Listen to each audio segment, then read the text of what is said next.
All right, we are back with another pick'em video. Gonna be going over my favorite plays for the NBA today. There is one game starting a little bit earlier at like 4 p.m. Eastern. I'm not gonna be talking about that game, so all these plays will be coming for the later games. So you should have plenty of time to get these in. But I'm gonna talk about four guys. One of the first play I'm gonna talk about is just gonna be my normal tried and true, process. We'll look at hit rates, matchups. We'll look at the market value and the odds, and then we'll look at the projection model. And most of these things will be lining up.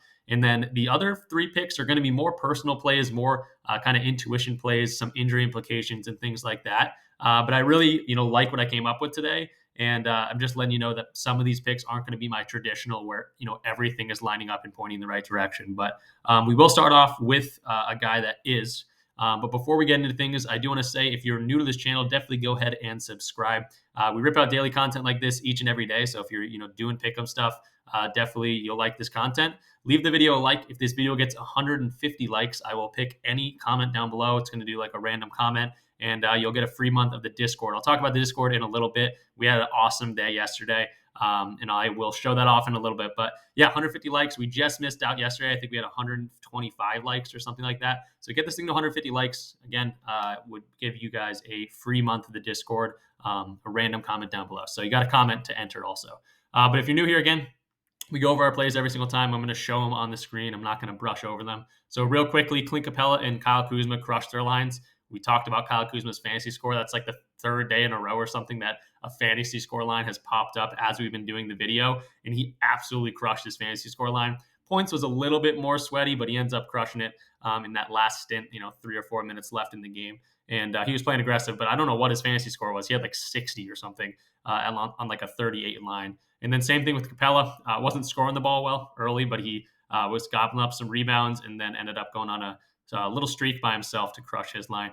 And then Isaac Okoro looked okay. Second quarter, I think he knocked down his first three, and it was the only three he shot in the entire game. Shot 1 for 1, played like 45 minutes in an overtime game, and only got one for us there. So he stayed under. I think he might have hit the other two lines that we talked about, his points and rebounds and points and assists line maybe. He was really close to hitting those, but only shot 1 3. I expected a little bit more from there. And then Herb Jones, I don't even want to mention his name.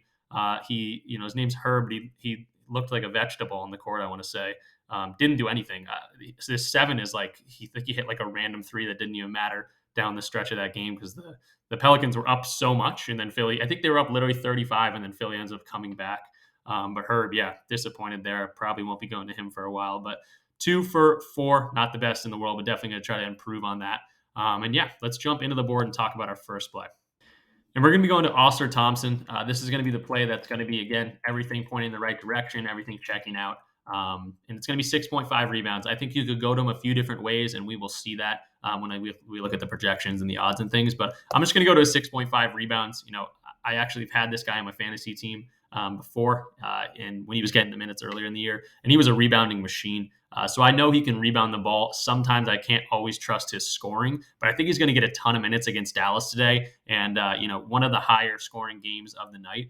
NBA games have not been high scoring recently. It's been like a week, or really since the All-Star break, where they just haven't been scoring the ball as much. They haven't been blowing the whistle. They haven't been giving people foul calls. But this is one of the higher scoring projections on the day. So if you want to go to his PRA or even just his fantasy score or something like that, I think you could. But I'm going to stick to his rebounds for the video picks. That's not to say I might not go to him in a different way, later or, specifically in the Discord. But rebounds right here, we see it's a 50% hit rate. So not, the best in the world. But 2023, we can, take a little step back. Tons of rebounds in the beginning of the year. Again, I'm talking, what is this, an 18, 16 rebound game, but very consistently over this mark, especially when he gets the minutes. Same thing happened with his brother, Amen Thompson. They both got a ton of minutes, or I guess Amen maybe not at the beginning, but they've both been getting a ton of minutes, and then they don't get any minutes. But he's back to getting a ton of minutes, played like 43 minutes last game. And he's expected to get 33, projected to get 33, maybe even more. So he should be, a shoo-in for getting a decent amount of minutes. And if we look at these games when he is getting, a decent amount of run, 30 minutes, let's say, even like 26, 27, this just keeps going up. But 30 minutes, this turns into a 70% hit rate. So definitely like that. And in terms of the matchup against Dallas, again, more high-paced team. They give up a decent amount of rebounds because there's a lot of shots to be had. So 26th ranked in terms of rebounds allowed, 45.3 of those things to have. So Oscar just needs to grab 7 of them. So that is pointing, in the right direction. Hit rate does look pretty solid when you take the minutes into consideration. And then the rebounds for the matchup here is not bad against Dallas. And potentially no Luka. So hopefully, I think it's a 7-point spread, but this one could stay relatively close, 7.5-point spread. And then over on DG Fantasy, this is a tool I use each and every day. Highly recommend checking it out. You can also get 25% off your first month using my code in the description of this video. But yeah, highly recommend it. It's going to show market value, and we can see that his rebounds line is his number one line in terms of the odds. It's 6.5. They're giving it a 53.09% chance to hit. And then why is that? It's because all these other sportsbooks that have this line, or a majority of them, have this very much favored to go over. So DraftKings, one of my favorite, to look at, is at -135. Pinnacle is at -114, so they're more of a 50-50 line. But these other books are definitely outweighing these other, -115 is about a 50-50 line is what I'm saying. But -135, -145, -135, all these other places are definitely favored to go over here. So I like to see that the odds are in our favor. And then the projection model likes Osser across the board here. So that's what I was kind of saying. You could go to them in a bunch of different ways. Fantasy score could definitely be a way to do this. They're expecting 34.3 on a 29.5 line. So definitely maybe look into that. But his rebounds, good to see that. They are expecting a ton more, almost 8.99 rebounds is that what RotoWire has the projection at on a 6.5 line. So again, he only needs 7 for us. I think everything is pointing in the right direction here. I hope the Mavericks don't come out and blow these guys out. But if it stays close and Osser gets 30 plus minutes, this one looking pretty good. So Osser Thompson, 6.5 boards is going to be our first play. And then the next guy I want to talk about is going to be Jason Tatum, coming off a stinker against the defending champ. It was a great game. Jaylen Brown had a great game. Porzingis played pretty well. Drew Holiday, really everyone except for Jason Tatum. So he's a guy that is definitely, someone that consistently bounces back. So when he has a bad game, he typically has a good one right after that. So we're going to look a little bit deeper into this one. The hit rate's not going to look incredible. I'm just going to go to his fantasy score here at 46.5. And we can check out his outlier page. By the way, I totally forgot to shout out Outlier. One of my favorite tools, actually the first tool I ever got. It shows hit rates, it shows matchups, it shows minutes, it shows fouls, all these different types of things, kind of a one-stop shop for all these different stats. And you can get a free week trial, so really can't beat that. If you don't like it, you can go ahead and cancel it. No harm, no foul. But I think you will see the value of it. And if you're doing this, every day, might as well, get in here and feel really good about your picks after looking at all these stats. But typically they do have fantasy scores up. I think fantasy score lines are just dropping, and I think Outlier is working on an update today. So not going to be able to look at that tab, unfortunately. But we can see his points, rebounds, assists. You'll get kind of the idea here. And I really just want to look at his last 20 games, 50% hit rate. So again, nothing to ride home about. But games he's had bad games, 18-7 here. Came back and scored 39 and 11, 5 assists. So love to see that. Next game he scored, 21 and 11, came back and scored 28, 10 and 8. So he does bounce back pretty consistently. Really, anytime he scores less than 20 points, there's 19, 6 and 6, came back and scored 29, 11 and 8. There you go. And then coming off a 15-point game, probably one of his worst games of the season in prime time against the defending champs. I really think he's going to, find a way to get it done today. Against the Phoenix Suns, everything doesn't look amazing. Points allowed, rebounds allowed, assists allowed. Booker might be coming back. He's a game-time decision. But Tatum has played pretty well against KD in his career, especially their most recent matchup in the playoffs. So it's someone that he, steps up to play against. I'm sure he admired KD when he was growing up and things like that. So Tatum, I think he's in a great spot. Not to mention the fact that Jaylen Brown is also a game-time decision here, if I can pull that up. Tatum, I guess, is also a game-time decision, but that he's probable. I looked into it. Jaylen Brown coming off I don't even know what he's dealing with, but he's coming off a really good game. I wouldn't be surprised if he plays this game, but if he sits, obviously that is a huge boost for Tatum here. And then we can look at our fantasy value over here on DG Fantasy, and they got that as number one line as well. Over 46.5. Odds of hitting this are 53.32%. Again, we only have 2 data points, but it's good to see that DraftKings is all the way up at 47.9, and then BetMGM is at 46 or 47.6. So almost, or I guess both of them are a full point above this. So really liking Tatum at this fantasy score. Again, just a really good bounce back spot for him. And then last but not least, the RotoWire projection here. Don't actually remember what they have for this, but looks like they got his fantasy score. So they're actually projecting the under. So again, don't ever hide anything from you guys. I want to show you all the different data points. So they're projecting 45.25 on this 46.5 line. So not everything pointing in the right direction, but I am, liking it when I think a little bit more about it. Potential of Jaylen Brown's inning, the matchup, and things like this, bounce back opportunity. So Jaylen Brown or Jason Tatum over 46.5. I am liking that for today. And then before we jump into the next few plays, I do want to shout out that Discord. It's a community we've kind of grown. There's like 300 people in the premium section of this, but there's like 1,800 people in the full Discord. I highly recommend checking this out. We have a whole bunch of success in here. Obviously, this is the post your wins section. A lot of people celebrating some soccer slips that just hit. These are all from yesterday. Kind of scrolling up to, I think I made a post specifically, but we had a great day overall. Again, the video picks I think went 2 for 4, like we talked about. We ended up hitting a 10x. We ended up hitting our protected play on Sleeper, which was, by the way, posted on my Instagram. Go check out my Instagram. Just started this, so excited about that. But we can check all these wins out again. I ran out a 4-man, a few 2-mans. And yeah, a whole lot of success, different types of things too. Esports have been a killer for us. So definitely check us out. You can get in here for $20 a month, or if you want to check us out for free, you can use the codes and links section. Also, these are all in the video description down below. You can check out the links, but use my code for PrizePicks, Underdog, Chalkboard, Sleeper, or Dabble, or actually DG Fantasy. It's going to translate to a free month of the Discord as well. So if you DM me, say, hey, use your code for PrizePicks or whatever, just send me a screenshot of you using that code, and I'll say, yeah, I can get you right in. But yeah, pretty fun community. We're always talking sports. Once the games start, people are talking about, what's going on, things like that. We're always shouting up different promotions that are happening so you don't miss any of those. And obviously you get access to all of my plays that I'm playing as well. So yeah, check us out. Would love to have you. And we just continue to grow. So again, any of the codes, PrizePicks, Underdog, Chalkboard, Sleeper, Dabble, they all have their different perks. You're going to get 100% deposit matches, up to $100 for PrizePicks, Underdog, and Chalkboard, up to $500 for Sleeper, and then Dabble. You just have to make an account, and they just give you $10. You don't even have to deposit anything. So definitely check out Dabble. They are a new one. And then for DG Fantasy, we talked about it. You see the power of it. That's where I get a lot of my esports plays, but also just where I kind of start my research for the day, kind of see the inefficiencies in the market and go from there. So you can get up to 6 months free if you use them all. But again, if you only use 1 or 2, just DM me and I'll get you right in. All right, so the third guy I want to talk about a little bit is going to be Daniel Gafford. Really loving his spot here. I think his lines are completely undervalued. And the one I was waiting for was his fantasy score. It came out a little bit higher than I expected. And this is going to be the one that doesn't look, in terms of my process, what I go to every single time, this is not going to look amazing. But just personally, I think he's going to crush this line. I think he should see more than the 23 minutes than he's expected. But we went to I was actually looking at his PRA, was 18.5.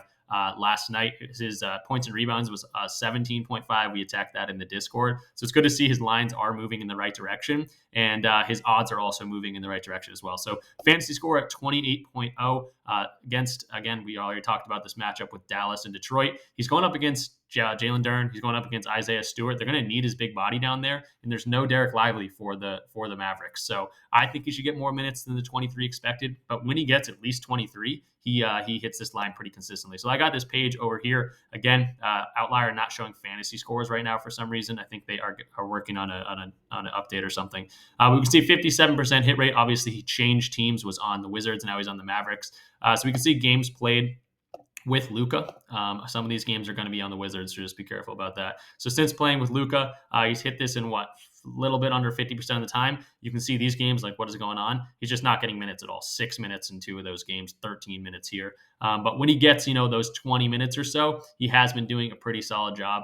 Some of these matchups, not ideal. Indiana, not ideal for centers. Cleveland, of course, not ideal for centers. But this matchup against Detroit, all green pretty much. Points allowed 24th, assists allowed 23rd, rebounds allowed 19. And then a bigger thing, especially for fantasy score, is going to be that blocks and steals line. So blocks and steals line sitting at 3.0. That would be 9 fantasy points right there. And again, hasn't been hitting it consistently with this Mavericks team, but just hasn't been getting the minutes. But with Lively out, again, I got to bounce around tabs here, but we can see with Lively out, he does get a big boost of minutes. Obviously, one of their big men are out, so he's got to play a little bit more. But again, I like the matchup going against Duren. He's a big body. Going against Isaiah Stewart, plays aggressive, so they're going to need a big body down low. And Maxi Kleber, I don't think is going to get it done. So without Derek Lively and with Lucas, we can see games with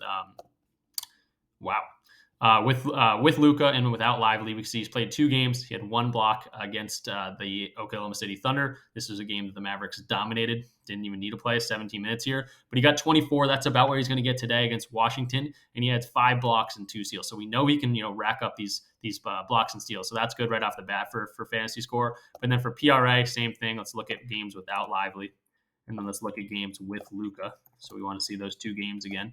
and he's hit for 2 of these games. So 2 straight, 19 and 9, and then 16 and 17. I think he got an assist here, 2 assists as well.